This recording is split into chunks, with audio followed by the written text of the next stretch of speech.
Life like a wayfarer journeying, like a stranger on his way back home. یہ زندگی دھوکا ہے، یہ دھوکا ہے، یہ مچھر کا پر، یہ دھوکے کا گھر، یہ مکڑی کا جالا. چڑھتا سورج مت دیکھو، ڈوبتے سورج کو دیکھو. دیکھتے نہیں ہو صبح کی رانائیاں، وہ ابھی اپنا نشہ اتار نہیں پاتی کہ ایک دم مغرب کا افق ان کو دبوچ کر ساری رونق کو چھین لیتا ہے اور اس کی رونق کو اندھیروں میں بدل دیتا ہے. دن کی چمک دمک کو سیاہیوں میں بدل کر رات آنے والی، شام آنے والی، ڈوبنے والا سورج وہ پکار پکار کے کہتا ہے یہ دھوکے کا گھر ہے، اس کے چکر میں نہ پڑنا. آج شیشوں کے سامنے کھڑا ہوا جوان کیا لڑکی کیا لڑکا کبھی یوں دیکھتا ہے، کبھی یوں دیکھتا ہے، کبھی یوں دیکھتا ہے، کبھی یوں دیکھتا ہے، کبھی یہ کندھا کبھی یہ کندھا. پیچھے بھی شیشہ لگایا ہوا ہے، پیچھے سے بھی دیکھتا ہے، آگے سے بھی دیکھتا ہے، اوپر شیشے کر کے دیکھتا ہے، دائیں زاویے سے دیکھتا ہے، بائیں زاویے سے دیکھتا ہے. کبھی اپنی آنکھوں کو دیکھتا ہے، کبھی اپنے ماتھے کو دیکھتا ہے، کبھی اپنے گال دیکھتا ہے. اپنے حسن پہ اتراتا ہے اور اپنی تعریف کا طلبگار بنتا ہے. چند صبحیں چند شامیں، بس چند صبحیں چند شامیں. پھر کیا ہوا؟ دیکھو دیکھو آج مکڑیاں آ گئیں، بڑھاپے کی مکڑیاں آ گئیں اور انہوں نے بڑھاپے کی جھریوں کا تانا بانا بن دیا ہے. اب اسے کہتے ہیں شیشہ دیکھو، کہتا میں نہیں دیکھتا. آج وہ شیشہ دیکھنے کی سکت نہیں مجھے شیشہ نہ دکھاؤ، یہ میں نہیں ہوں، یہ میں نہیں، یہ تو ہی ہے. نہیں میری تو بڑی جوانی تھی، بڑا حسن تھا، میں تو وقت کی زلیخا تھی، میں تو وقت کا یوسف تھا.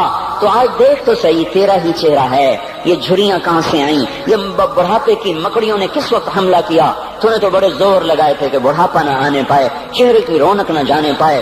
لاکھوں قسم کے تم نے میک اپ کے سامان خریدے اور کن کن مشقتوں سے تو نے اپنے جسم کو سنوارا بنایا، پر تو آج اپنا چہرہ کیوں نہیں دیکھتا؟ آج نظریں وہ نظریں، ہرنی جیسی آنکھ، اس کی تو ہرنی جیسی آنکھ، آج وہ آنکھ کا پپوٹا ہی نہیں اٹھ رہا. آنکھ اٹھنے سے انکار کر رہی ہے، آنکھ اٹھنے سے انکار کر رہی ہے اور اس کی تو بڑی ناز و انداز والی چال ہے. اور آج اس سے قدم نہیں اٹھائے جا رہے، آج اس کو ویل چیئر پہ بٹھایا جا رہا ہے. وہ مجھے نصر اللہ بٹ ملا، پہلے فلموں میں کام کرتا تھا، اب تو ماشاءاللہ 3 لگے، بڑی داڑھی. تو یہ اس زمانے میں، ہمارے زمانے میں فلموں میں کام کرتا تھا. تو کہنے کہ میں 3 من کی بوری کو یوں اٹھا کے پھینک دیتا، 2 انگلیوں میں پکڑ کے یوں اٹھا کے پھینک دیتا تھا. آج مجھ سے خود زمین سے اوپر اٹھا نہیں جا رہا ہے. ہاں یہ میرے بھائیو، آنے والی صبحیں اور شامیں وہ اپنے چہرے ہمیں اوپرے نظر آتے. نہیں میں نہیں، تو ہی ہے. میری جوانی کہاں گئی؟ اسے دنیا کھا گئی. میری رونقیں کہاں گئی؟ اسے دنیا لے گئی. میرا حسن کہاں چلا گیا؟ وہ شام کے ساتھ ڈھل گیا. میری جوانی کہاں چلی گئی؟ وہ ڈھل گئی رات کے ساتھ، شام کے ساتھ. یہاں کا ہر پھول کھلنے نہیں پاتا کہ وہ مرجھا جاتا ہے، باہر آنے نہیں پاتی کہ خزاں کے تھپیڑے سے دھکا دے کر درختوں کو ننگا کر دیتے ہیں. مسکراہٹیں آ نہیں پاتی کہ آنسوؤں کی رمجھم برسات شروع ہو جاتی ہے. خوشیاں آنگن میں قدم پہلے رکھتی ہیں اور غم آ کر اس کو دھکا دے کے وہ جا کے پھینکتے ہیں. ان کا آنا بعد میں ہوتا ہے، غم پہلے سے آ کر ایک مار کے اٹھا کے وہ پھینکتا ہے. کہیں شادیوں کے نغمے نہ سنا کرو، جاؤ رونے والیوں کے نوحے سنو، ناچنے والیوں کے گانے نہ سنو.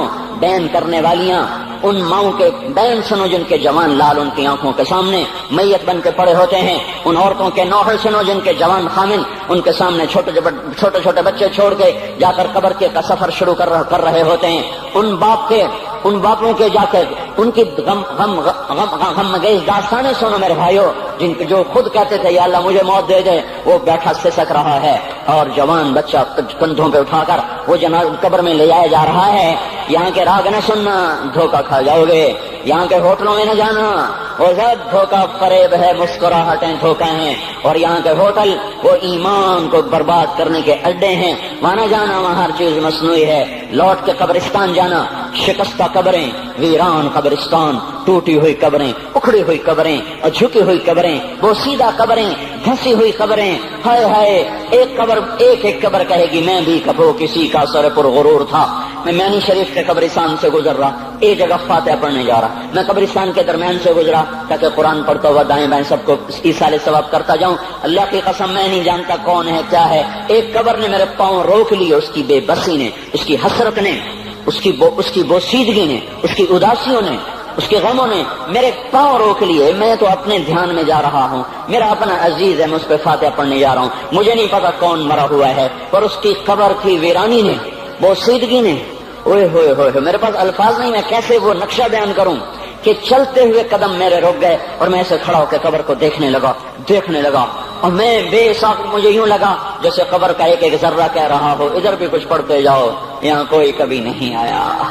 ماؤں کو دفن کرنے کے بعد اولادیں بھول جایا کرتی ہیں، ماؤں کی گود میں برسوں کھیلنے کے بعد پھر یاد میں نہیں رہتا کوئی ماں تھی، باپ کے کندھے پر برسوں سواری کرنے کے بعد یاد نہیں رہتا کوئی ہمارے لیے گھر بنا گیا تھا، زمینیں چھوڑ گیا تھا، جائیدادیں چھوڑ گیا تھا۔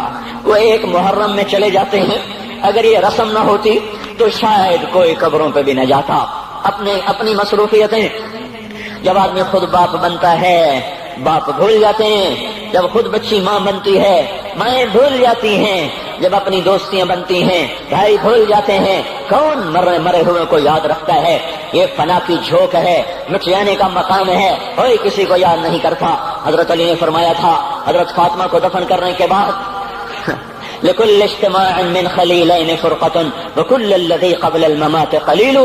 آج فاطمہ کو دفن کرنے کے بعد مجھ پر یہ بات کھل گئی ہے، کوئی کسی کا ساتھ نہیں دے سکتا، کوئی سدا سلامت نہیں رہ سکتے۔ ایسی حسین جوڑی بھی آج بکھر گئی، ایسا حسین جوڑا کوئی دنیا میں کہاں سے لائے گا؟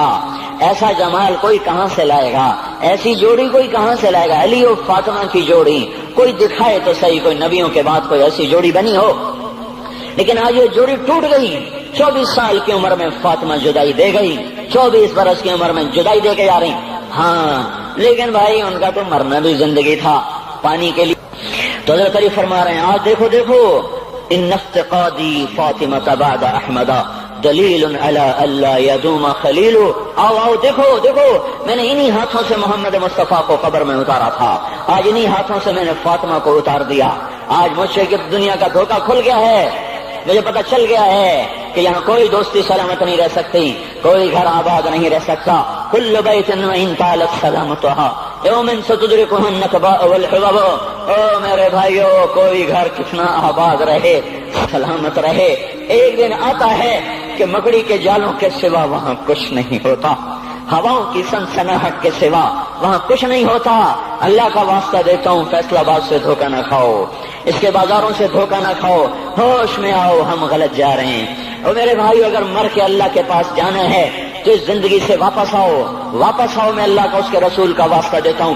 اگر مر کے کہیں اور چلے جانا ہے، اگر مر کے اللہ کے پاس نہیں جانا یا اللہ کے رسول کا سامنا نہیں ہے، جو مرضی کرو، پھر ہم بھی چھوڑیں، اب ہمیں بھی کچھ سمجھاؤ۔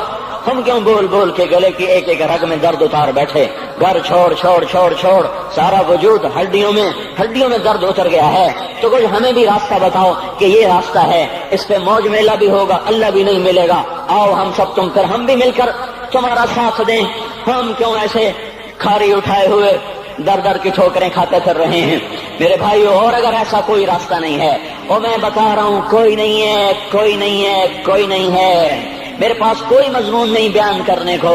میں یہ نوجوانوں کو دیکھتا ہوں، میرے بند ٹوٹ جاتے ہیں، میں دیوانہ ہو جاتا ہوں کہ میں ان کے کیسے دلوں میں اتر کر ان کے دلوں کی لگاموں کو اللہ کی طرف پھیر دوں اور اس کے رسول کی طرف پھیر دوں۔ یہ جب گانے بجانے میں ڈوبتے ہیں، جب یہ رقص گاہوں کو چلتے ہیں، جب یہ تاجر غلط تولتے ہیں، اور جب یہ بینک سے قرضے لے کر لمبے نظام بناتے ہیں، پرائز بانڈ خرید کر دعائیں مانگتے ہیں اللہ میرا بانڈ نکل آئے۔ او میرا بھائی، تجھے کیا ہو گیا؟ تو جوئے پر دعائیں کر رہا ہے کہ یا اللہ میرا بانڈ نکال دے۔ میں کیسے ہوش میں لاؤں؟ میں تو خود مدہوش ہو چکا ہوں۔ میں تو صدمے جیسے آدمی کو پاگل کر دیتے ہیں، دیوانہ کر دیتے ہیں۔ وہ دیوانگی کی کیفیت ہے کہ کوئی سنتا ہی نہیں، کوئی مانتا ہی نہیں، 4 دن کے تھوڑی دیر کے لیے ہائے کرتے ہیں، پھر وہی ڈگر، وہی راہیں، وہی غفلت، وہی صبحیں، وہی شامیں۔ کہاں سے کوئی آئے گا؟ کون سی آواز آئے گی؟ کوئی قیامت کے کڑکا کو سننا چاہتے ہو؟ کیا آسمان کے دھماکے سن کے توبہ کرنا چاہتے ہو؟ کیا آسمان کی بجلیوں کو کوندتا دیکھ کر پھر توبہ کرو گے؟ یا زمین کے کلیجے کو پھٹتا دیکھ کر پھر توبہ کرو گے؟ یا سمندر کی بفری موجوں کو چڑھتا دیکھ کر پھر توبہ کرو گے؟ یا ہواؤں کے جھکڑ بگولوں کو دیکھ کر پھر توبہ کرو گے؟ نہیں، پھر توبہ کا وقت نکل جاتا ہے۔ ابھی وقت ہے، ابھی ہم لوٹ آئیں، آ جائیں۔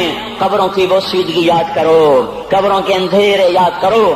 اور میں آپ کو سنا رہا تھا، اس قبر نے مجھے روک لیا، اس کی ایک ایک مٹی کے ذرے نے مجھے کہا کچھ ادھر پڑھ دو، یہاں کوئی نہیں آیا۔